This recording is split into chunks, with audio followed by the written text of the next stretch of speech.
morning, everybody. First of all, আমি জানো আমাৰ দেশৰ কি পৰিস্থিতি গোটেই বিশ্বৰ লগতে আমাৰ ভাৰতবৰ্ষতো কোভিড-19 যি মহামাৰী যি ভয়ংকৰ ৰূপ লৈছে আমি এতিয়া ঘৰৰ পৰা ওলাব নোৱাৰা হৈছো চৰকাৰী এছঅপি ওলাইছে আৰু সেই এছঅপি মতে আমাৰ প্ৰত্যেকটো বিদ্যালয় বন্ধ থাকিব আৰু সেই সুযোগতে মই ভাবিছো যদি মই এই মোৰ অলপ কষ্টৰ বিনিময়ত ছাত্ৰ ছাত্ৰীসকলক যদি অলপ সহায় দিব পাৰো মই ধন্য বুলি ভাবিম আৰু হে মই আজি লাৰ্ন ইংলিছ ইজি ৱে এটা চেনেল ক্ৰিয়েট কৰিছো আৰু এই চেনেলৰ যোগেদি মই class 8 9 10 first year and second year যিসকল ছাত্ৰ ছাত্ৰীসকলে পঢ়ি আছে আৰু সেইসকলে ইংৰাজী শিকিব বিচাৰে বিশেষকৈ গ্ৰামাৰ আৰু যিসকল কমজোৰ বা অলপ দুৰ্বল তেনেকুৱা ছাত্ৰ ছাত্ৰীসকলৰ কাৰণে বহুত হেল্পফুল হ'ব লগতে যিসকল ভাল তেওঁলোকৰ কাৰণে খুব উপকাৰী হ'ব basically this video will help both English and Assamese medium student লগতে যিসকল ছাত্ৰ ছাত্ৰীয়ে অন্যান্য কলেজ ইউনিভাৰ্সিটি বা হায়াৰ সেকেন্ডাৰী স্কুলত পঢ়ি আছে বা কম্পিটিটিভ এক্সামত এপিয়াৰ হয় গ্ৰামাৰৰ কাৰণে তেওঁলোকে খুব কম মাৰ্ক পায় তেনেকুৱা ছাত্ৰ ছাত্ৰীসকলৰ কাৰণে খুব হেল্পফুল হ'ব কাৰণ গ্ৰামাৰতে এনেকুৱা এটা বিষয় যি বিষয় শিক্ষিত লোকৰ গোটেই জীৱনটোৰ কাৰণে লগতে জড়িত যেনেকৈ শিক্ষক এজন বা শিক্ষিত লোক এজনৰ কলম এটা খুব দৰকাৰী বস্তু ঠিক তেনেকুৱাকৈ গ্ৰামাৰ বিষয়টো এটা খুব দৰকাৰী বস্তু সকলো সময়তে গ্ৰামাৰ লাগে আৰু গ্ৰামাৰ নাজানিলে আমি বহুতো সমস্যাত ভুগিবলগীয়া হয় আৰু এইটো এটা লাইফ লং প্ৰসেস কন্টিনিউয়াস প্ৰসেস এটো আমি কন্টিনিউ প্ৰেক্টিস কৰি থাকিব লাগে আৰু বিশেষকৈ মোৰ ইন্টেনশনটো হ'ল যে class 8 9 10 first year and second year যিসকলে ভাল নম্বৰ কৰি কেৰি কৰিব বিচাৰে তেওঁলোকৰ কাৰণে খুব বেষ্ট ভিডিঅ' হ'ব আৰু আজি যেটো ভিডিঅ' হ'ব সেই ভিডিঅ'টো মোৰ প্ৰথম ভিডিঅ' ইয়াৰ পিছত মই ভিডিঅ' দি থাকিম মই ৰিকুৱেষ্ট কৰিছো যিসকলে মোৰ ভিডিঅ' চাব তেওঁলোকে যাতে মোৰ চেনেলটো সাবস্ক্ৰাইব কৰি লয় আৰু ৰাইট বটনটো ক্লিক কৰি সকলো ভিডিঅ' যাতে চাব পাৰে তাৰ কাৰণে লাইক শেয়াৰ কৰে মোৰো অলপ ভাল লাগিব যেহেতু মোৰ কষ্টৰ এটা বিনিময়ত এটা লাইক পাম এটো মোৰ তাৰ মানে যথেষ্ট আৰু মোৰ বিশেষকৈ অন্য কোনো হেৰি নাই টকা পইচা ইনকাম কৰা তেনেকুৱা হেৰি নাই মই বিশেষকৈ যিসকল ছাত্ৰ ছাত্ৰীয়ে শিকিব বিচাৰে তেওঁলোকৰ কাৰণে আগুৱাই আহিছো যে নহওক আমি প্ৰথমে গ্ৰামাৰৰ টেন্স শিকিম টেন্স শিকিম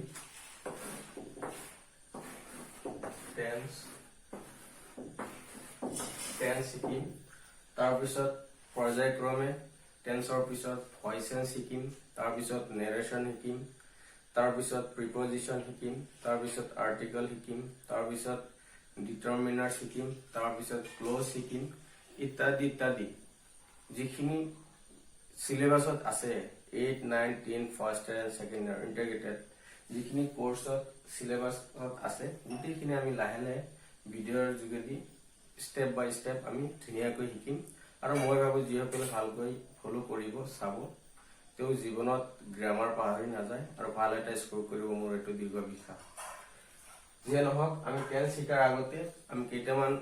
বেসিক কথা জানিব লাগিব আৰু সেই কেইটাৰ কথা যদি আমি নাজানো তেতিয়াহলে আমি গ্ৰামাৰৰ যেটো টেন্স সেই টেন্স ভালকৈ শিকিব নোৱাৰিম আৰু টেন্স শিকিব নোৱাৰিলে আমাৰ ভয়েস চেঞ্জ ভালকৈ শিকিব নোৱাৰিম আৰু ভয়েস চেঞ্জ যদি ভালকৈ শিকিব নোৱাৰো নেৰেশন নত অলপ প্ৰবলেম হ'ব ইত্যাদি ইত্যাদি কথাবোৰ যেহেতু টেন্সটো হ'ল গ্ৰামাৰৰ মূল এটো মাইলস্টোন বুলি ক'ব পাৰো টেন্স ভালকৈ যি ছাত্ৰই বা যি লাৰ্ণাৰে ভালকৈ ইমপ্ৰুভ কৰিব পাৰে তেওঁৰ পিছৰ ষ্টেপবোৰ অটোমেটিক্যালি কি হয় ভাল হৈ যায় যে নহওক টেন্স শিকাৰ আগতে আমি কিছুমান বেসিক শিকিব লাগিব। সেই কিতাপ যেনেকুৱাকৈ এটা উদাহৰণস্বৰূপে মই কৈছো যে আঞ্জা এটা বনাওতে যেনেকুৱাকৈ কিছুমান মছলা লাগে, যেনেকুৱাকৈ মৰিচৰ গুৰি লাগিব, হালধীয়া গুৰি লাগিব, নিমখ লাগিব, বিভিন্ন ধৰণৰ ভেজিটেবল লাগিব। তাৰ পিছত কি হয়, এটা মাল্টিপল কিছুমান ফিচাৰ দিয়াৰ পিছত এটা ধুনীয়া আঞ্জা তৈয়াৰ হয়। ইয়াৰ ভিতৰত ঠিক তেনেকুৱাকৈ টেন্সটো শিকাৰ আগতে আমি কিছুমান গুৰুত্বপূৰ্ণ বেসিক শিকি ল'ব লাগিব। সেইকেইটা মই লাহে লাহে পৰ্যায়ক্ৰমে আজিৰ ভিডিঅ'ত সেইকেইটাই শিকোৱা হ'ব। পিছত মই টেন্সৰ বিষয়ে এটা নেক্সট ভিডিঅ' দিম। টেন্স শিকাৰ আগতে এইটো ভিডিঅ'ত সকলো ছাত্ৰ ছাত্ৰীসকলে যাতে ভালকৈ শিকে বা নোটছত লিখি লয়, এইটো মোৰ সকলোলৈ মোৰ এইটো এটা অনুৰোধ থাকিল। যিয়ে নহওক, টেন্স শিকাৰ আগতে আমি জানিব লাগিব সাবজেক্ট কি বস্তু। Subject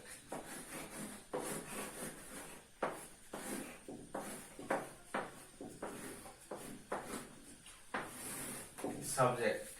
What is subject? বা what do you mean by subject? Subject কি বস্তু? আমি সাবজেক্টৰ বিষয়ে আমাৰ যদি জ্ঞান না থাকে, আমি ক্লাস 8ত পঢ়ো, আমাৰ প্ৰেক্টিকেল কিছুমান কথা আছে। প্ৰেক্টিকেল মই পাইছো সাবজেক্ট বুলি ক'লে বুজি নাপায় সাবজেক্ট কি বস্তু। মই যদি সেন্টেন্স এটা দিও আৰু কৈছো কিছু সংখ্যক ছাত্ৰ ছাত্ৰী কৈছো সাবজেক্ট কোন, এইটো বাক্যৰ সাবজেক্ট কোনটো, ইয়াত সাবজেক্ট বুলি ক'লে মুখফালে চাই থাকে, সাবজেক্ট কি আইডেন্টিফাই কৰিব নোৱাৰে। they can't able to identify the subject.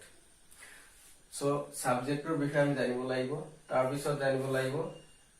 সাবজেক্টৰ পিছত আহিব ভাৰ্ব। ভাৰ্ব কি বস্তু, ভাৰ্বৰ বিষয়ে আমি জানি ল'ব লাগিব। প্ৰথমে আমি ভাৰ্বৰ বিষয়ে শিকিম আৰু ভাৰ্বৰ বিভিন্ন ফৰ্মছ আছে। তাৰ পিছত বি ভাৰ্বৰ বিষয়ে শিকিম, তাৰ পিছত অবজেক্টৰ বিষয়ে শিকিম, তাৰ পিছত মেইন ভাৰ্বৰ বিষয়ে শিকিম, তাৰ পিছত পাৰ্সনছ, তাৰ পিছত নাম্বাৰছ। এইকেইটা বেসিক শিকাৰ পিছত আমি ধুনীয়াকৈ টেন্সত ইন্টাৰ কৰিব পাৰিম। আৰু মই ভাবো যিসকলে এই বেসিকখিনি ভালকৈ বুজি পাব তেওঁলোকৰ কাৰণে টেন্স শিকা একেবাৰে সহজ হৈ যাব। আৰু যাৰ টেন্স ধুনীয়াকৈ হ'ব, ইম্প্ৰুভ হ'ব, তেওঁৰ কাৰণে আৰু গ্ৰামাৰৰ টেনচন কৰিবলগীয়া একো কথা নাই। যিয়ে নহওক, সাবজেক্ট কি বস্তু, প্ৰথমে শিকিম সাবজেক্ট। সাবজেক্ট মানে হল কৰ্তা। তাৰমানে যি এটা কাম কৰে তাক সাবজেক্ট বুলি কোৱা হয়। যেনেকুৱাকৈ মই ভাত খাওঁ,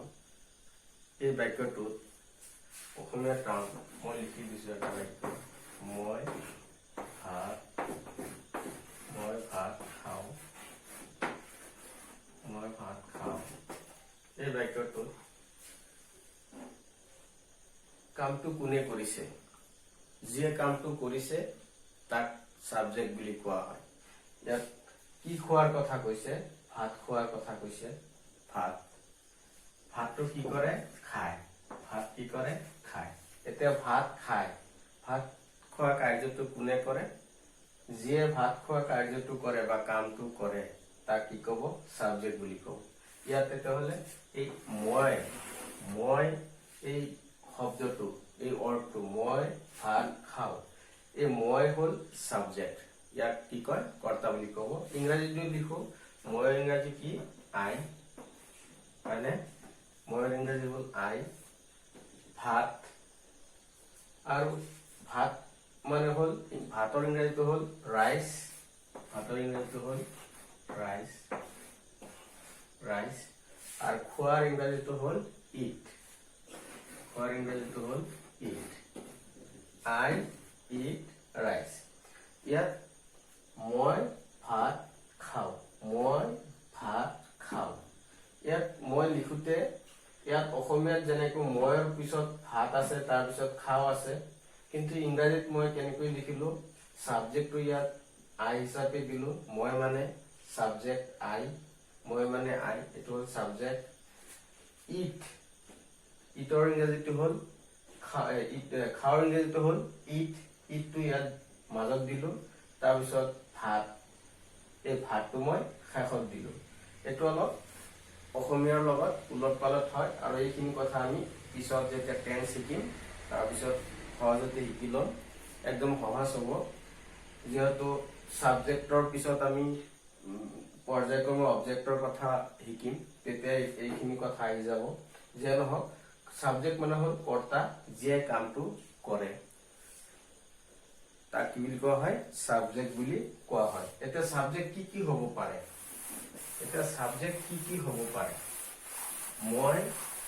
মই পঢ়ি আছো I am reading I am reading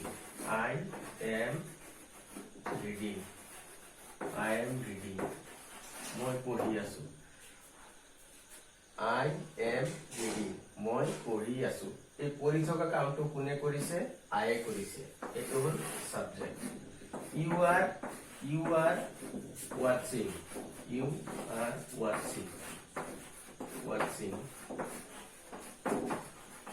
তোমালোকে চাই আছা বা আপোনালোকে চাই আছে এই চোৱা কামটো কোনে কৰিছে you আপোনালোকে কৰিছে you টো কি হ'ব সাবজেক্ট হ'ব তাৰ পিছত he plays cricket he plays cricket he মানে তেও প্লেস মানে খেলা ক্রিকেট মানে ক্রিকেট বল এতে he plays cricket তেও ক্রিকেট খেলে এতে কোনে খেলে তেও খেলে তেও he টো কি হ'ব সাবজেক্ট তে যে তাৰ মানে কামটো কৰে তাক কি বুলি কোৱা হয় সাবজেক্ট বা কৰ্তা বুলি কোৱা হয় কিছুমানে কৰ্তা শব্দটো অলপ টান পায় সেইকাৰণে মই দেখাই দিছো যে সাবজেক্ট যে কামটো কৰিব তাক সাবজেক্ট বুলি ক'ব পাৰো বা কও যে কামটো I কি কৰে পঢ়ি আছে you কি কৰি আছে ওয়াচিং কৰি আছে he কি কৰি আছে খেলে এটা কথাটো হ'ল কি সাবজেক্ট হ'ব পাৰে এটা সাবজেক্ট কি বস্তু হ'ব পাৰে এতিয়া চাও কিছুমান প্ৰনাউন আছে সেইবিলাক সাবজেক্ট হ'ব পাৰে যেনেকুৱা কৈ I we you they he she it এইকেইটা কি হ'ব পাৰে সাবজেক্ট হ'ব পাৰে এইকেইটা সাবজেক্ট হিচাপে এইকেইটা আমি ইউজ কৰিব পাৰো যেনেকুৱা কৈ I যদি কৰো I am teaching you grammar মই তোমালোকক গ্রামার শিকাই আছো we are যদি বনাও we are teacher বা we are student এতে we এটা সাবজেক্ট হৈ গল you are যদি বনাও you are watching my video you are a subject বনালো you এটা subject they are playing cricket তেওঁলোকে ক্রিকেট ইহঁতসকলে ক্রিকেট খেলি আছে he is dancing তেও নাচি আছে she is crying তেও কান্দি আছে it has been raining এতিয়া বৰষুণ দি আছে এতিয়া সব এই খিনি সাবজেক্ট হিচাপে থাকিব পাৰে ইয়াৰ উপৰিও কি সাবজেক্ট হিচাপে থাকিব পাৰে যিকোনো নাউন সাবজেক্ট হিচাপে থাকিব পাৰে এটা নাউন কি বস্তু আমি এটো জানিব লাগে নাউন মানে নাম বুজোৱা শব্দকে নাউন বুলি কোৱা হয় নাম বুজোৱা সকলো শব্দকে নাউন বুলি কোৱা হয় এটা গাৰ্লছ ছোৱালী মানুহৰ নাম যিকোনো নাম পৃথিৱীত যিমান ছোৱালী মানুহৰ নাম আছে যিকোনো ছোৱালী মানুহৰ নাম এটা লিখিলে কি হ'ব সাবজেক্ট হিচাপে আমি ব্যৱহাৰ কৰিব পাৰিম যেনেকৈ গীতা সীতা ৰীমা অঞ্জুমা অনুষ্কা যিকোনো ছোৱালী মানুহৰ নাম এটো এটা নাম হয় গতিকে যিকোনো নাম আমি সাবজেক্ট হিচাপে ব্যৱহাৰ কৰিব পাৰো উদাহৰণস্বৰূপে মই দুটা লিখিছো সীতা কনিতা আৰু পৃথিৱীত যিমান ছোৱালী মানুহৰ নাম আছে প্ৰত্যেকটো নাম সাবজেক্ট হিচাপে আমি ব্যৱহাৰ কৰিব পাৰো যিমান বয়স আছে যিমান ল'ৰা আছে পৃথিৱীত যিমান ল'ৰা আছে এই গোটেইখিনি ল'ৰা যিকেইটা নাম আছে যেনেকুৱা কৈ ৰাম কৰিম মই দুটা লিখিলো যিমান নাম আছে এইকেইটা আমি সাবজেক্ট হিচাপে ব্যৱহাৰ কৰিব পাৰি। তাৰপিছত যিমান ৰাস্তা ঘাটৰ নাম বুজোৱা শব্দ, এইটো আমি কি বুলি কি হিচাপে ব্যৱহাৰ কৰিব পাৰো? সাবজেক্ট। যিমান নাম আছে, চৰাই চিৰিকটিৰ নাম, বস্তু বাহনীৰ নাম, ভেজিটেবলছ নেম, যিকোনো চেয়াৰ, টেবুল, বাইক, কাৰ, যিকোনো ঘৰ, তাৰমানে যিকোনো নাম হলে কি হব? আমি সাবজেক্ট হিচাপে ব্যৱহাৰ কৰিব পাৰিম। আৰু এইখিনিতে এটা কথা কৈ থওঁ, সাবজেক্টৰ আগত কিছুমান আৰ্টিকল বহাব পাৰিম বা বহে, যেনেকুৱাকৈ দি ব্ৰহ্মপুত্ৰ এটা নাম, এইটো এটা সাবজেক্ট হ'ব পাৰে। যে ব্ৰহ্মপুত্ৰ, দি বাইবল, এইটো এটা কিতাপৰ নাম। যিমান নাম আছে, তাৰপিছত ৰিভাৰ নদীৰ নাম হলেই তাৰমানে আমি সাবজেক্ট হিচাপে ব্যৱহাৰ কৰিম। যিমান নাম আছে গোটেইখিনিক আমি সাবজেক্ট হিচাপে ব্যৱহাৰ কৰিব পাৰো। এতিয়া লাহে লাহে আমি কি অলপ গম পালো যে প্ৰনাউন যিখিনি আছে, I, you, they, he, she, it, এইকেইটা সাবজেক্ট হিচাপে ব্যৱহাৰ কৰা হয়। ইয়াৰ পিছত যিমান নাউন আছে, যিমান নাম বুজোৱা শব্দ পৃথিৱীত আছে, গোটেইখিনিক একেলগে কি আমি সাবজেক্ট হিচাপে ব্যৱহাৰ কৰিব পাৰো। তাৰপিছত সাবজেক্ট হল, এতিয়া আহিব সাবজেক্টৰ পিছত ভাৰ্ব। সাবজেক্টৰ পিছত ভাৰ্ব। এটা ইম্পৰ্টেন্ট পইণ্ট ইয়াত আছে যে মই যেতিয়া এটা অসমীয়া বাক্য লিখিছিলো, মই ভাত খাওঁ, এই বাক্যটোত মই ভাত খাওঁ, মই এইটো হল সাবজেক্ট, মইটো হল সাবজেক্ট, ভাতটো হল ভাৰ্ব, খাওঁটো হল অবজেক্ট। এতিয়া চাও, মইটো হল সাবজেক্ট, তাৰপিছত হল ভাৰ্ব, তাৰপিছত হল অবজেক্ট। কিন্তু আমি কি কৰিছিলো, ভুল লিখিছো, সৰি, ভাতটো হল অবজেক্ট,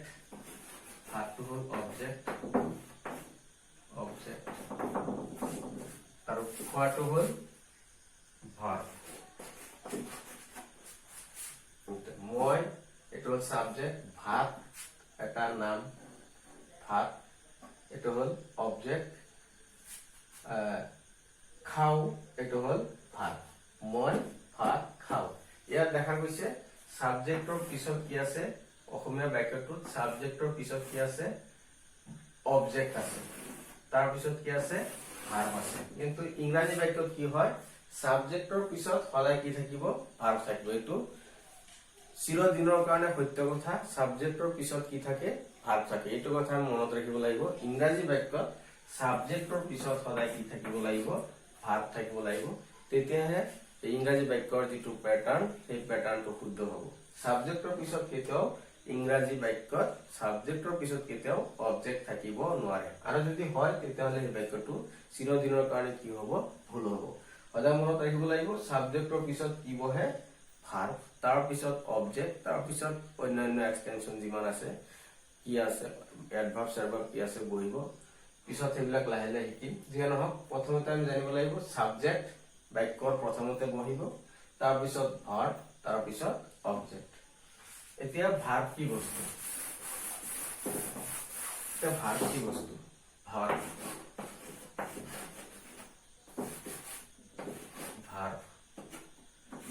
ভাৰ্বক অসমীয়া ট্ৰামটো হল ক্ৰিয়া। অসমীয়া যিটো ট্ৰাম আছে সেইটো হল ক্ৰিয়া। এইটো ভাৰ্বক আমি আৰু সহজতে আমি নাম দিব পাৰো। ভাৰ্ব মানে কাম, ভাৰ্ব মানে কাম বা কৰ্ম বা কাৰ্য, এনেকুৱা আমি বুজি লব পাৰো যে ভাৰ্ব মানে হল কাম বা কৰ্ম বা কাৰ্য। এনে ভাৰ্বৰ যিটো ট্ৰাম অসমীয়া, সেইটো হল ক্ৰিয়া। আমি সহজতে বুজিবৰ কাৰণে ভাৰ্ব মানে হল কাম বা কৰ্ম বা কাৰ্য। এটা ভাৰ্ব কি বস্তু? ভাৰ্ব মানে ক্ৰিয়া বা কাম বা কৰ্ম বা কাৰ্য যি শব্দই কোনো কাম কৰা বা হোৱা বুজায় তাক কি বুলি কোৱা হয় ভাৰ্ব বুলি কোৱা হয় তাৰমানে যিটো শব্দই কি কৰা বুজাব কোনো এটা কাম বা কাৰ্য বা ক্ৰিয়া কৰা বা হোৱা বুজাব কামটো হ'ব লাগিব হোৱা বুজাব লাগিব তেতিয়া তাক কি বুলি ক'ব ভাৰ্ব বুলি ক'ব যেনেকুৱাকৈ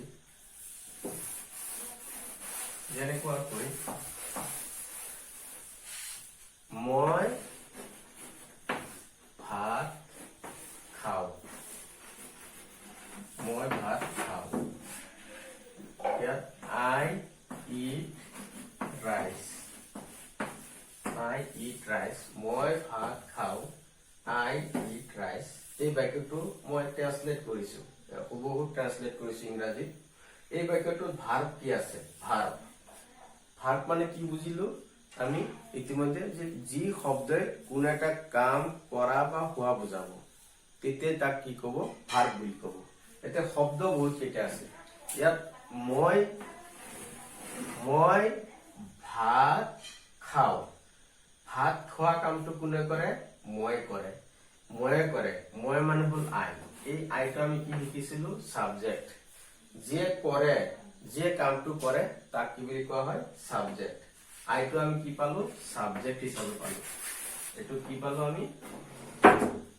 সাবজেক্ট পালো এটো হল সাবজেক্ট আইটো হল সাবজেক্ট এতিয়া মই ভাত খাওঁ এতিয়া ভাত মানে রাইস এটো রাইস মানে ভাত এই ভাতটোৱে কি কৰিছে ইয়াত খোৱা বুজাইছে নেকি বা কাম কৰা বুজাইছে নেকি বা কাৰ্য কৰা বুজাইছে নেকি ইয়াত কোনো কাম এটা কৰা বুজাইছে নেকি ভাতটোৱে মই ভাত খাওঁ মই খাওঁ এতিয়া খাওঁ এই খোৱাটো কি ভাত মই খাওঁ খোৱাটা কাম ভাতটো ইয়াত থৈ দিলে যিকোনো ঠাই যদি ভাতটো থৈ দিয়া হয় তেতিয়া মই যদি নাখাওঁ সেই ভাতটো আমাৰ পেটত নাযায় তাৰমানে কাম নহয় কেতিয়াও এইটো কৰ্ম নহয় যেতিয়াই মই ভাতটো তাৰ পৰা লৈ খোৱা আৰম্ভ কৰিম এইটো এটা কাম আৰম্ভ হ'ল কৰ্ম আৰম্ভ হ'ল এই খোৱা কাম এইটো খাওঁ আৰু খাওঁৰ ইংৰাজীটো কি ইট যেতিয়া ইট কৰিম তেতিয়াই খোৱা হ'ব এইটো কাম ইট মানে কি ভাৰ্ব এতিয়া ৰাইস মানে কি এইটো এটা অবজেক্ট হয় এতিয়া আই ইট মানে হল ভাৰ্ব মই ভাত খাওঁ এতিয়া কি আৰু কাক এইটো পিছত শিকিম আমি অবজেক্টটো তথাপি মই কৈ দিছো কি আৰু কাক প্ৰশ্ন কৰিলে হোৱাট অৰ হুম প্ৰশ্ন কৰিলে যেটো উত্তৰ পোৱা যায় তাকে অবজেক্ট বুলি কোৱা হয় এতিয়া মই ভাত খাওঁ মই কি খাওঁ মই ভাত খাওঁ এইটো হল অবজেক্ট উত্তৰ কি পালো মই কি খাওঁ বুলি প্ৰশ্ন কৰাৰ লগে লগে ৰাইস ওলাল এইটো হল অবজেক্ট এতিয়া সাবজেক্ট কি আই ভাৰ্ব কি ইট এতিয়া আই ইট ৰাইস এই ভাৰ্বে কোনো এটা কাম কৰা বা হোৱা বুজাব লাগিব তেতিয়া সেই এটা ভাৰ্ব হ'ব যে নহওক এতিয়া ভাৰ্ব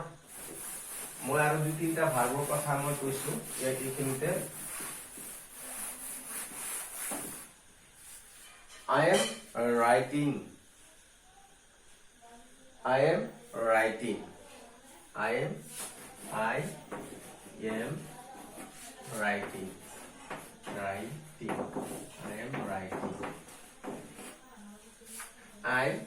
am writing মই I মানে মই am মানে এটো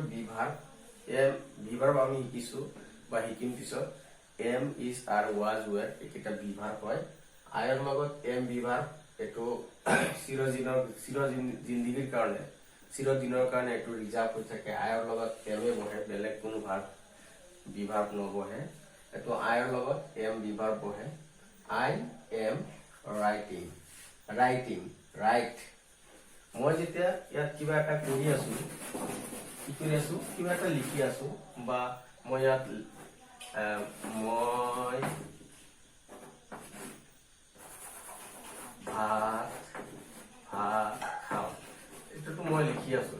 কাম হৈ আছে মোৰ লিখাটো এটা মোৰ কাম এই লিখা যেটো কাম ৰাইট এটো এটা ভাৰ্ব ৰাইটিংটো এটা কি ভাৰ্ব এটো আইএনজি ৰাইটৰ লগত আইএনজি যোগ হৈছে ৰাইটিং হৈছে এটো পিছত শিকিম এটো কন্টিনিউয়াস টেন্সৰ বাক্য প্ৰেজেন্ট কন্টিনিউয়াস এইটো এটা ভাৰ্ব হয় যে নহক এতিয়া ভাৰ্বে কি কৰিব লাগিব কোনো এটা কাম কৰা বা হোৱা বুজাব লাগিব তেতিয়া তাক ভাৰ্ব বুলি কব মই থিয়েটাৰ চাব যাম বা মই থিয়েটাৰ চাও মই থিয়েটাৰ মই এটো সাবজেক্ট থিয়েটাৰ এটো এটা বস্তু থিয়েটাৰ চাও এটো সোৱাটো হল এটা ভাৰ্ব এটা কাম কৰা বস্তু সোৱাটো এটা কাম এটো verb I am walking on the road মই ৰাস্তাৰে খুজকাঢ়ি আছো এটো ওয়াকিং যেটো আছে ওয়াকিং ওয়াক কৰাটো এটো এটা ভাৰ্ব ওয়াকিং আৰু ভাৰ্ব এটা ইন্টাৰেস্টিং কথা আছে ভাৰ্বৰ লগত সদায় কেতিয়াবা এস বা ইএস বা আইএনজি যোগ হয় অন্য কোনো কাৰৰ লগত এস বা ইএস বা আইএনজি যোগ নহয় কি হয় কেতিয়াবা বহুবচনত কেতিয়াবা কোনো নাউনৰ লগত হয় যেন ভাৰ্বৰ লগত এটা মন ৰাখিব লাগিব ভাৰ্বৰ লগত কি হয় ভাৰ্বৰ লগত কেতিয়া কি হয় এস বা ইএস বা আইএনজি যোগ হয় এটা হল আৰু এটা ভাৰ্ব যেনেকৈ কই play sing write draw listen এটা সব ভাৰ্ব হয় ভাৰ্বৰ লিষ্টত এবিলাক আছে সিং প্লে মানে খেলা এটা এটা কাম কৰা হোৱা বুজায় কাম কৰা বা হোৱা বুজায় ফিল্ডত যেতিয়া ল'ৰা ছোৱালী বিলাকে ক্ৰিকেট আৰু বল লৈ যায় তেতিয়া সিহঁতে বল আৰু ক্ৰিকেট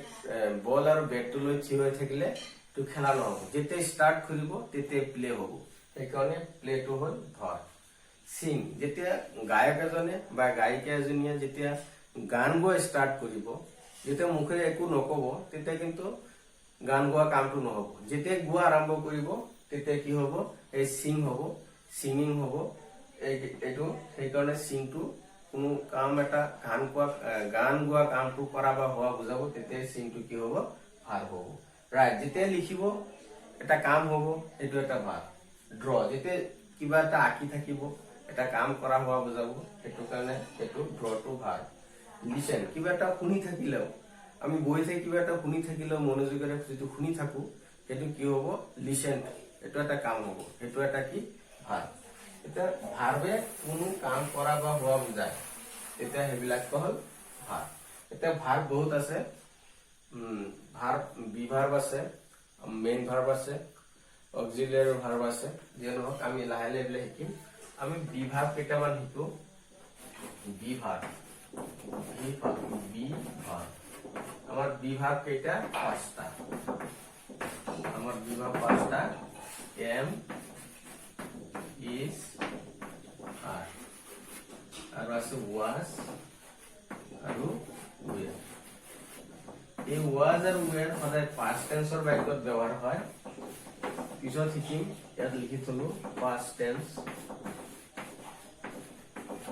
was আৰু were দুটা বিভাগ past tense ত ব্যৱহাৰ হয় present tense ত ব্যৱহাৰ নহয় আৰু am is are এই তিনিটা বিভাগ present tense ত ব্যৱহাৰ হয় present tense tense যেতে হিকিম এবিলাক আমি লাহে লাহে আমি এবিলাক যেতে কানেকশন হ'ব পিছত তোমালোকে বুজি পাবা যে am is are was আৰু were পাঁচটা বিভাগ আছে আৰু এই বিভাগৰ was আৰু were টো past tense ৰ লগত জড়িত আৰু am is are এই তিনিটা present tense ৰ লগত জড়িত পাৰিলে স্ক্ৰিনশ্বট লৈ লোৱা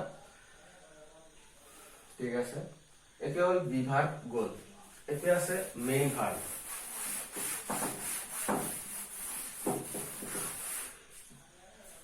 main verb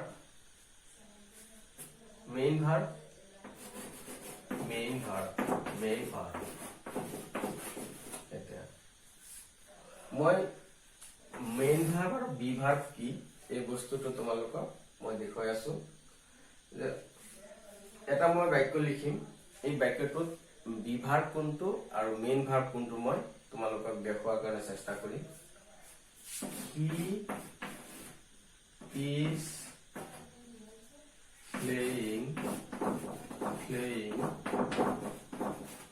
cricket he is playing cricket এই বাক্যটোত he হল সাবজেক্ট is হল বিভাৰ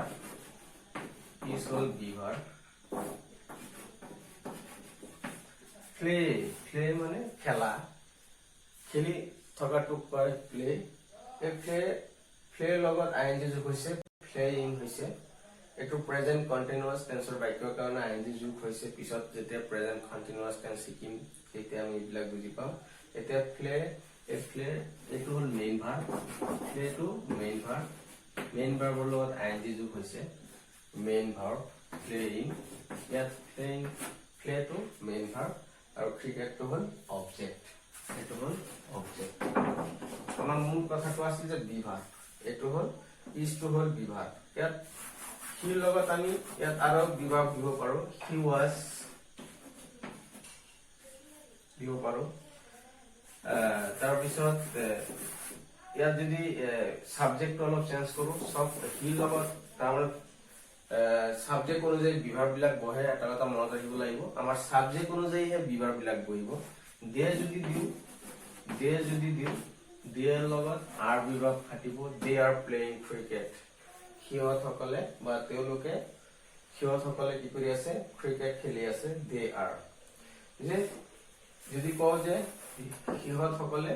বা তেখেতসকলে ক্ৰিকেট খেলি আছিল তেতিয়া বিভাগ ওয়াজ দিব পাৰো ওয়াৰ দিব পাৰো where দিব পাৰো they were playing cricket ঠিক তেনেকৈ আমি বিভাগ আৰু মেইন ভাৰ্বৰ এই পাৰ্থক্য এটা বুজি পালো বিভাগ বিলাক আচলতে বাক্য এটা কি কৰে হেল্প কৰে কমপ্লিট কৰাৰ কাৰণে বাক্যটো কমপ্লিট কৰাৰ কাৰণে বিভাগ বিলাকে হেল্প কৰে এটা মেইন ভাৰ্ব হল এটা ভাৰ্বৰ ফৰ্ম of verb এটা তিনিটা মেইন ভাৰ্বৰ তিনিটা ফৰ্ম আছে যিকোনো এটা ভাৰ্বৰ তিনিটা ৰূপ থাকে যেনেকৈ প্লে এটো কয় ভাৰ্ব 1 বা প্ৰেজেন্ট টেন্সত ব্যৱহাৰ হয় সদায় ভাৰ্ব 1ৰ যিবিলাক ভাৰ্ব থাকিব ভাৰ্ব 1ৰ যিবিলাক এটো ভাৰ্ব 1 এটো লিখিব পাৰো ভাৰ্ব 1 বা শৰ্ট কৰে এটো লিখিব পাৰো ভার্ব 1 এটো ভার্ব 1 ভার্ব 2 ভার্ব 3 এটো verb 1 of present form verb 2 past form এটো পাস্ট ফর্ম লিখিব পাৰো পাস্ট ফৰ্ম এটো verb 3 past participle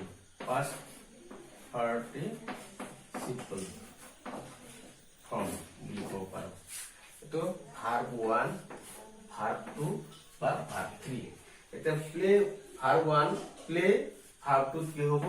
plate ED যোগ হ'ব প্লেট ভার্ব 3 টো কি হ'ব ইডি যোগ হ'ব প্লেট ঠিক তেনেকৈ রাইট আমি রাইট মানে লিখা এটো এটা ভার্ব রাইট এটো ভার্ব 1 এইটো রূপ যেটো রাইট যেটো রূপ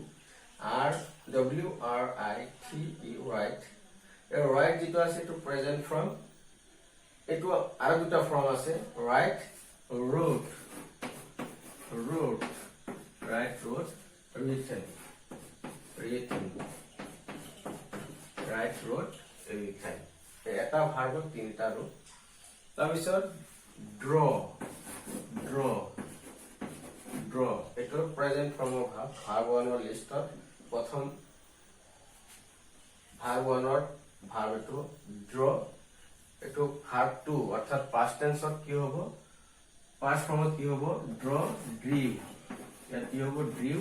ইয়াত কি হ'ব ড্ৰন মই ভাৰ্বৰ প্ৰত্যেক দিনে মই পাঁচটাকৈ ভাৰ্ব দিম প্ৰত্যেকটো ভিডিঅ'ৰ লগে লগে পাঁচটাকৈ ভাৰ্ব দিম কাৰণ একেবাৰে একদিনে 10টা 15টা 20টা ভাৰ্ব দিলে তোমালোকে শিকিব নোৱাৰিবা অলপ কষ্ট হ'ব গতিকে মই প্ৰত্যেক দিনে পাঁচটাকৈ ভাৰ্ব দিম আৰু সেই পাঁচটা ভাৰ্ব আগৰ দিনা পাঁচটা ভাৰ্ব দিম পিছৰ দিনা বাক্য যে শিকিম সেই পাঁচটা ভাৰ্বৰ শিকিম এনেকৈ প্ৰত্যেক দিনে পাঁচটা পাঁচটা ভাৰ্ব দি যাম তোমালোকে এইখিনি মুখস্থ কৰি ল'বা বা প্ৰেক্টিছ কৰি থাকিবা এটা হ'ল ভাৰ্বৰ ফৰ্মটো শিকিলো আমি এটা ভাৰ্ব হ'ল এটা ভাৰ্ব কি হ'ল যে কোনো এটা যি শব্দই কোনো এটা কাম কৰা বা হোৱা বুজাব তাকে কি বুলি ক'ব ভাৰ্ব বা ক্ৰিয়া বুলি ক'ব তাৰপিছত অবজেক্ট অবজেক্ট অবজেক্ট অবজেক্ট অবজেক্টটো কি অবজেক্ট কেতিয়া ফাইন্ড আউট হ'ব অবজেক্ট তেতিয়া আমি ল'ব পাৰিম যেতিয়া আমি কুৱেশ্যন কৰিব পাৰিম যেতিয়া আমি কুৱেশ্যন কৰিম কি বুলি কুৱেশ্যন কৰিম সদায় আমি what and hmm what and hmm what and hmm what মানে হ'ল কি হুম মানে হ'ল কাৰ এই হোৱাট প্ৰথমে দুই ধৰণে কুৱেশ্যন কৰিম কেতিয়াবা হোৱাটেৰে এনসাৰ পাম কেতিয়াবা হুমেৰে এনসাৰ পাম কেতিয়াবা দুটাৰে এনসাৰ পাম প্ৰথমে পৰা হোৱাটেৰে কৰিম প্ৰথমে হোৱাটেৰে কুৱেশ্যন কৰিম হোৱাট মানে কি বুলি যেটো এনসাৰ পাম যদি এনসাৰটো পাই গলো যেটো এনসাৰ পাম এই এনসাৰটো কি হ'ব অবজেক্ট হ'ব যেটো এনসাৰ পাম হেতু কি হ'ব অবজেক্ট হ'ব কেতিয়াবা হোৱাটেৰে কুৱেশ্যন কৰিলে আমি এনসাৰ নাপাব পাৰো তেতিয়া হুমেৰে কৰিম হুমেৰে যদি এনসাৰ কৰাৰ পিছত যদি এনসাৰটো পাই যাও কুৱেশ্যন কৰাৰ পিছত যদি এনসাৰটো পাম আৰু যেটো এনসাৰ পাম এটো কি হ'ব অবজেক্ট এটো হ'ল অবজেক্ট হ'ব আৰু যদি বাক্যটোত হোৱাট আৰু হুমেৰে কুৱেশ্যন কৰাৰ পিছত যদি কোনো ধৰণৰ উত্তৰ নাপাও তেতিয়া সেই বাক্যটোত কি নহয় সেই বাক্যটোত অবজেক্ট নাই নাথাকে বা অবজেক্ট নাই বুলি আমি ধৰি ল'ব লাগিব এতিয়া মই উদাহৰণ স্বৰূপে এটো স্ক্ৰিনশ্বট মাৰি ল'ব পাৰে আপোনালোকে বা তোমালোক বুলি কৈছো তোমালোক স্ক্ৰিনশ্বট মাৰি ল'ব পাৰা ঠিক আছে তো মই এটা বাক্য অবজেক্ট উলাই দেখাই আছো দুটা বাক্য লিখিম we play cricket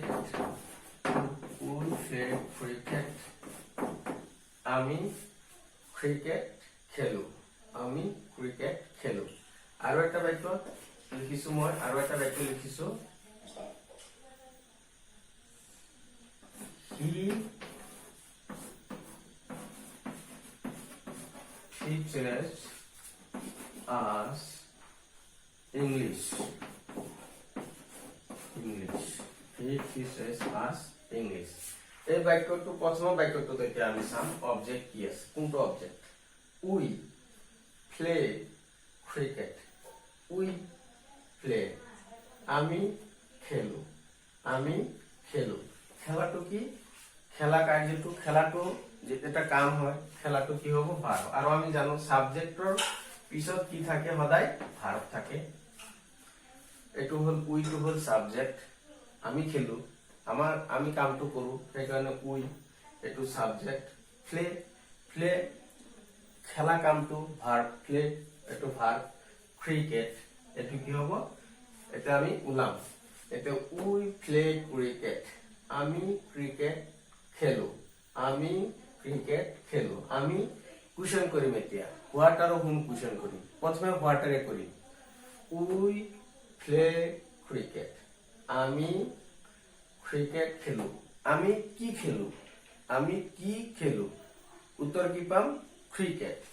উত্তৰ কি পালো ক্রিকেট তেতিয়া কি হ'ব অবজেক্ট আমি ক্রিকেট খেলো আমি কি খেলো আমি ক্রিকেট খেলো এটো হল অবজেক্ট এটা সাবজেক্ট পালো উই প্লে ভার্ব অবজেক্ট ক্রিকেট এটা এই বাক্যটো দুই নম্বৰ বাক্যটো চাম এতিয়া he teaches us English তেওঁ আমাক ইংলিছ শিকায় তেওঁ আমাক ইংৰাজী শিকায় এতিয়া হি মানে তেওঁ আমাক কি শিকায় ইংৰাজী শিকায় এই কামটো কোনে কৰিছে হিয়ে কৰিছে কৰ্তা এটো হল সাবজেক্ট সদায় বাক্য আৰম্ভণিত যেটো থাকে এটো সাবজেক্ট teaches us teach মানে শিকোৱা teach মানে শিকোৱা learn মানে শিকা মই কি কৰি আছো টিচিং কৰি আছো মই তোমালোকক শিকাই আছো teaching I am teaching you মই তোমালোকক শিকাই আছো teach এটো শিকোৱা he teaches তেওঁ শিকায় কাক শিকায় আমাক us মানে আমাক তেওঁ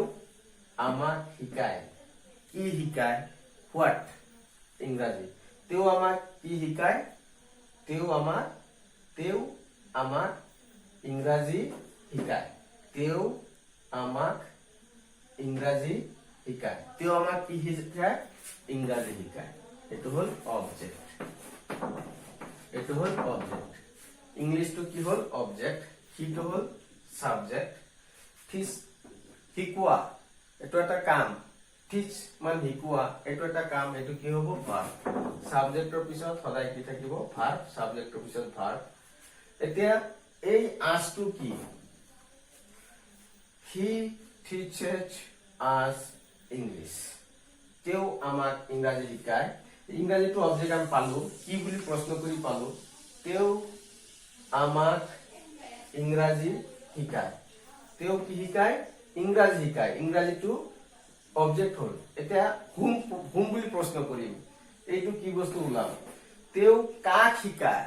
তেওঁ ইংৰাজী কাক শিকায় তেওঁ ইংৰাজী আমাক শিকায় এইটো এটা অবজেক্ট গতিকে এই বাক্যটো ডবল অবজেক্ট থকা বাক্য বুলি ক'ব পাৰি দুটা অবজেক্ট আছে এই বাক্যটো দুটা অবজেক্ট আছে he teaches us English এটো অবজেক্ট কেতিয়াবা কোনো বাক্যত দুটা অবজেক্ট থাকিব পাৰে এটো যেতিয়া ভয়েস চেঞ্জ কৰিম তেতিয়া আমি এই বিষয়ে ভালকৈ শিকিম তো অবজেক্ট হৈ গল তাৰ মানে হোৱাট আৰু whom বুলি যেতিয়া কোৱেশ্চন কৰা হয় কোনো বাক্যত আৰু যেতিয়া এনসাৰ উলাই আহিব যেটো কি কোৱা হয় অবজেক্ট বুলি কোৱা হয় এটা হল পাৰসন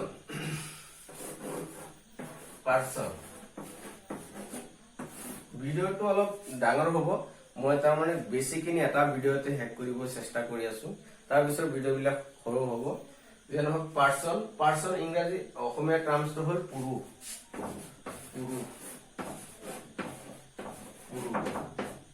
পাৰসনৰ অসমীয়া টাৰ্মছটো হল পুৰুষ এটা পুৰুষ বুলি কলে কিছুমানে হয়তো ভাবে পাৰে এটো মতা মানুহৰ নাম পুৰুষ মহিলা তেনেকুৱা নহয় পুৰুষ মানে সহজতে বুজাৰ কাৰণে পাৰসনক আমি কি বুলি ক'ব পাৰো ব্যক্তি বুলি ক'ব পাৰো পাৰসন মানে ব্যক্তি পুৰুষ মানে ব্যক্তি বা পাৰসনক পুৰুষ বা ব্যক্তি বুলি ক'ব পাৰো এটা পাৰসনক আমি কি ভাগত ভগাব পাৰো পাৰসনক আমি তিনটা ভাগত ভগাব পাৰো পারসনক আমি mainly we can classify person as three parts তিনটা ভাগত ভাগ কৰিব পাৰো first person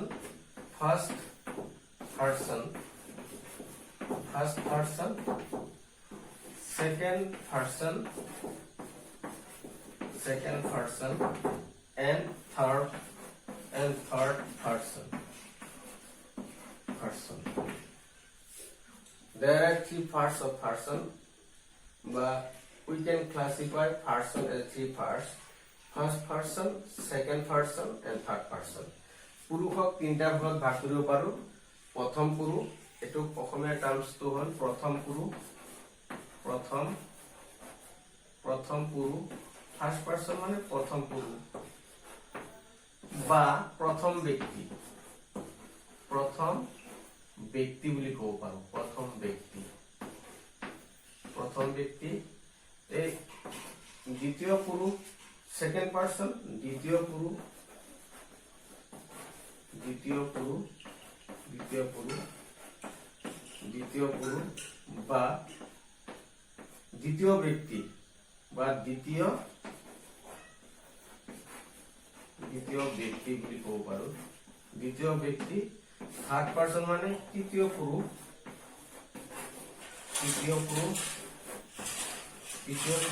বা তৃতীয় ব্যক্তি বুলি কব পাৰো। এটা ফার্স্ট পার্সন প্রথম পুরুষ বা প্রথম ব্যক্তি, সেকেন্ড পার্সন দ্বিতীয় পুরুষ বা দ্বিতীয় ব্যক্তি, থার্ড পার্সন মানে তৃতীয় পুরুষ বা তৃতীয় ব্যক্তি। এটা first person, second person, third person এটা বাক্যৰে মই তোমালোকক বুজাবলৈ চেষ্টা কৰিম। এতিয়া ফাৰ্স্ট পাৰ্সন কি? ফাৰ্স্ট পাৰ্সন মানে যিয়ে কয়, কোনো এটা ঘটনাৰ বিষয়ে যিয়ে কব, হু স্পিক্স, যিয়ে কব, স্পিকাৰজনক কি বুলি কোৱা হয়? First person. আৰু যাৰ আগত কব হি হল সেকেন্ড পাৰ্সন, আৰু যাৰ বিষয়ে কব বা যাৰ প্ৰসংগে কব সি হব থাৰ্ড পাৰ্সন। মই এটা উদাহৰণ স্বৰূপে মই এটা বাক্য লৈছো, এইখিনি তোমালোকে স্ক্ৰীনশ্বট মাৰি লোৱা। প্ৰথমতে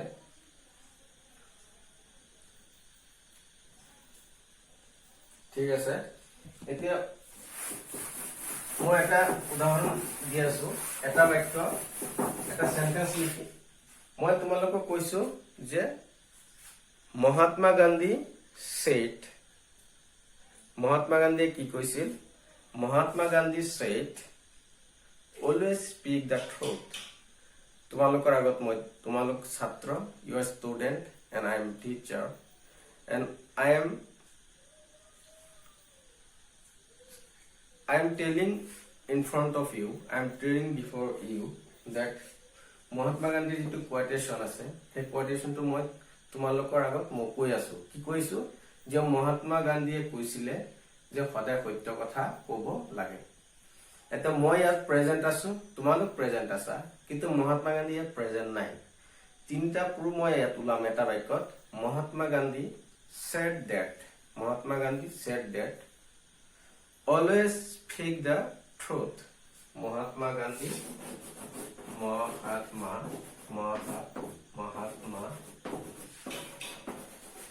Gandhi said that always speak the truth. Always speak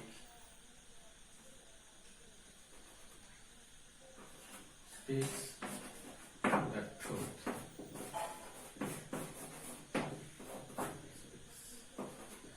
Speak the truth. Mahatma Gandhi said that always speak the truth. এই বাক্যটোৰ পৰা মই তোমালোকক, এতিয়াতো মহাত্মা গান্ধী নাই, কিন্তু মই কৈ আছো তোমালোকৰ আগত তেওঁৰ কোটেশনটো, তেওঁৰ মহৎ লোকৰ যিটো বাণী, তেওঁৰ মেছেজটো মই তোমালোকৰ আগত মই in front of you or before you মই কি কৰি আছো? মই এইটো ৰিভাইজ কৰি আছো, মই ৰিকল কৰি আছো যে Mahatma Gandhi said that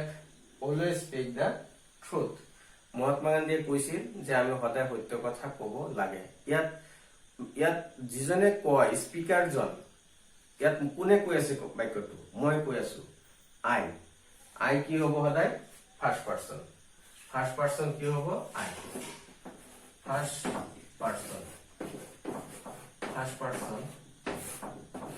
person তেতিয়াহ'লে কি পালো? আই।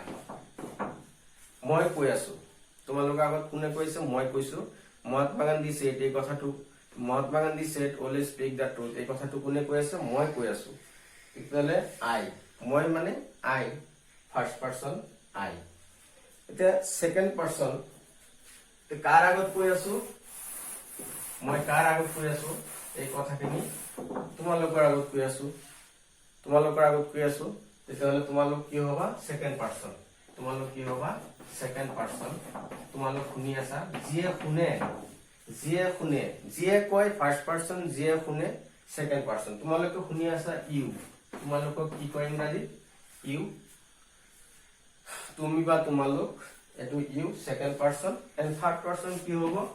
Third person Mahatma Gandhi.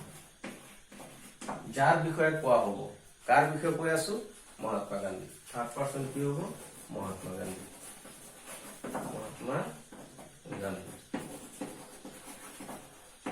মই কি কলো যে যিয়ে কব কি হল স্পিকাৰজন হল ফাৰ্ষ্ট পাৰ্সন মই কৈ আছো ইয়াত মই প্ৰথম পুৰুষ সেকেন্ড পাৰ্সন যিয়ে শুনিব তোমালোকে শুনি আছা তোমালোক সেকেন্ড পাৰ্সন ইউ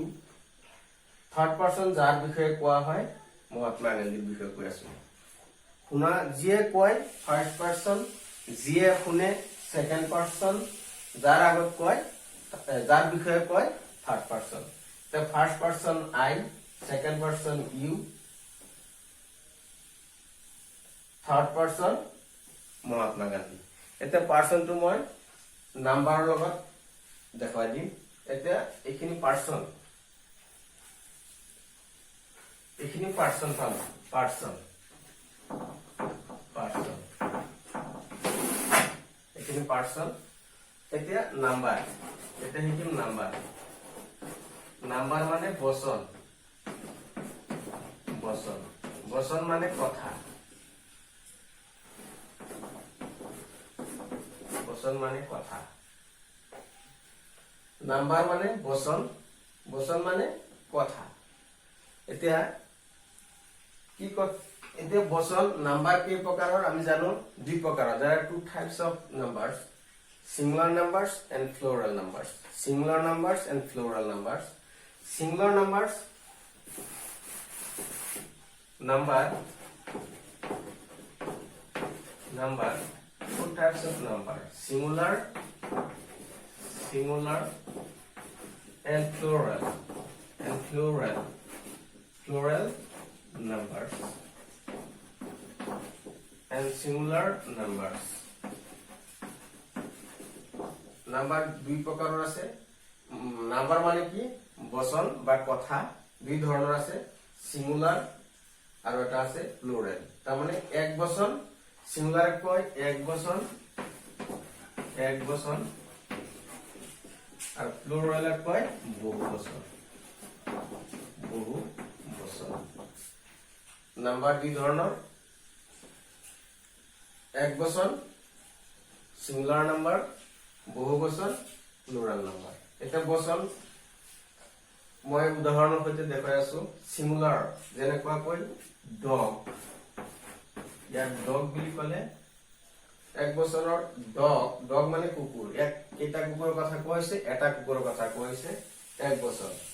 যদি কো বহু কেইটা কুকুৰ বহুত কেইটা কুকুৰ এটা কি হ'ব ডগস এয়া এটা দিব লাগিব এতিয়া ইয়াত কিমান কুকুৰ আছে আমি কোনে ক'ব নোৱাৰে 100 থাকিব পাৰে 200 থাকিব পাৰে 2টা থাকিব পাৰে 3টা থাকিব পাৰে 1000 থাকিব পাৰে 1 লাখ থাকিব পাৰে ডগস এক বছৰ বহু বছৰ তাৰ পিছত কেট মানে মেকুৰী এক বছৰ ইয়াত আমি যদি এটা এস লগাই দিও কেটস বহু বছৰ হৈ যাব এতিয়া এনেকৈ কৈ এক বছৰ বা বহু বছৰ আমি কৰিব পাৰো প্লুৰাল নাম্বাৰ সিঙ্গুলাৰ নাম্বাৰ কৰিব পাৰো এতিয়া নাম্বাৰৰ লগত পাৰ্সন মিলাই আমি দেখাই আছো আমি পাৰ্সন এন্ড নাম্বাৰ কেনেকৈ মিলাও first person singular first person plural কেনেকৈ মিলোৱা হয় এই বিষয়ে আমি দেখিম এতিয়া চোৱা person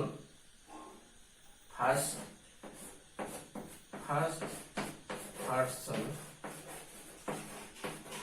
person singular number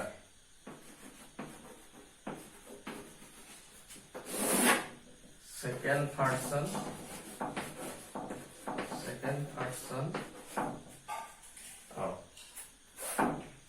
first person plural number number the first person singular number first person plural number এখিনি বস্তু আমি জানি মুখস্থ ৰাখিব লাগিব তো ফাৰ্স্ট পাৰসন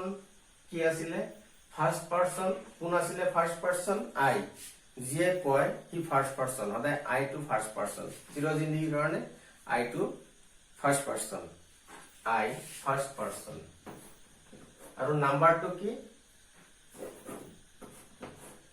আই আইটো আমি এনেকৈ লিখিব পাৰো আই সিঙ্গুলাৰ নাম্বাৰ বুলি কৈছে এক বচন আইটো এক বচন আইটোৰ বহুবচন নাই আইৰ বহুবচন আইটো বহুবচন নহয় মইটো এক বচন ইয়াত মই অকলে আছো আই এটো মই এই কাৰণে এটো ফাৰ্ষ্ট পাৰসন আই সিঙ্গুলাৰ নাম্বাৰ হেকানে এক বচন যেটো আই থাকিব এটা ফাৰ্ষ্ট পাৰসন প্লুৰাল নাম্বাৰ এটা ফাৰ্ষ্ট পাৰসন প্লুৰাল নাম্বাৰ বুলি কি হ'ব ফাৰ্ষ্ট পাৰসন আইৰ আই মই এতিয়া একেলগে আমি তোমালোক আছা এতিয়া মই ইয়াত আছো তোমালোক চাই আছা ভিডিও এতিয়া যদি মই আৰু তোমালোক একেলগে হৈ যাম কি হ'ব একেলগে আমি হৈ যাম আমি একেলগে কি কম তোমালোকে যদি মোৰ লগত আহি যোৱা যে মই যদি আহা তোমালোক মোৰ লগত লগ হোৱা একেলগে হলো তেতিয়া একেলগে যেতিয়া আমি কৰবালৈ ওলাই যাম তেতিয়া কিন্তু আমি একেলগে পঢ়ি আছো বা আমি একেলগে অহাকালি চিৰিয়াখানা চাবলৈ যাম যেতিয়া আমি আহিব এই আইৰ বহুবচন কি হৈ যাব উই হ'ব এইকাৰণে ফাৰ্ষ্ট পাৰসন প্লুৰাল নাম্বাৰ কি উই ফাৰ্ষ্ট পাৰসন সিঙ্গুলার নাম্বার আই ফার্স্ট পারসন প্লুরাল নাম্বার উই এটা second person singular number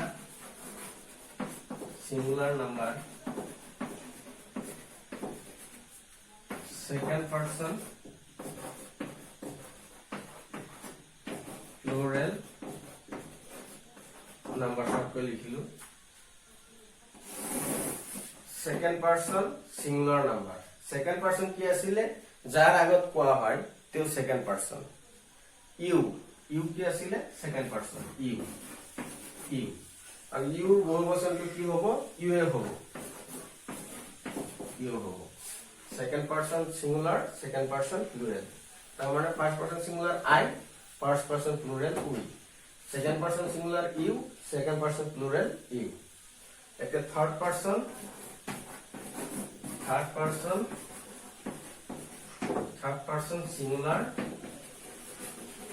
singular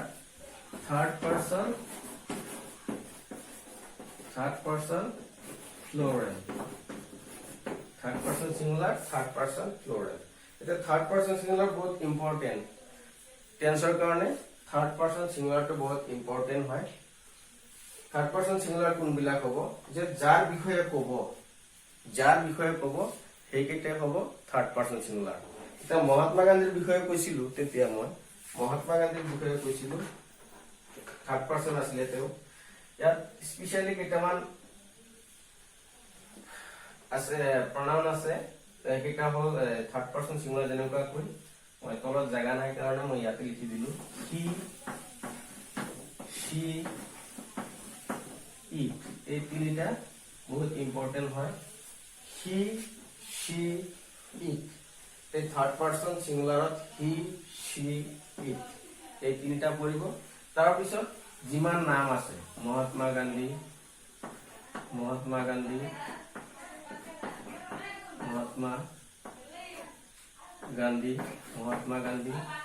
doctor Sarvepalli Radhakrishnan